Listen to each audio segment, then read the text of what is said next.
Kita lagi di ITC Kuningan. Tujuan utamanya segala sesuatu yang berhubungan dengan gadget. Kalau punya anak kecil tuh iPad tuh lihat tuh sampai bopeng-bopeng. Oh my Sampai god. kemarin tangannya luka katanya. Jadi harus segera diganti layarnya.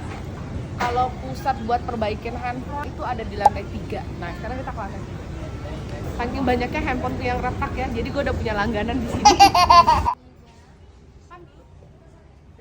Kita jalan-jalan dulu ke bawah, lihat ada apa ya di sini. Ini ekonomi baik-baik saja nggak ya? Lihat pada tutup toko-toko. Kita coba ke mall sebelah ya. Soalnya ternyata di ITC Kuningan ini hampir nggak ada makanan.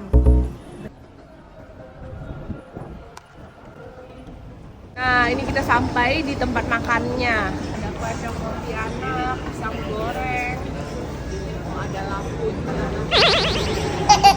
Ternyata food courtnya itu kayak mencar-mencar gitu. Ini gabungannya lebih banyak di sana. Aku lihat ada toko kopi yang rame, kita coba.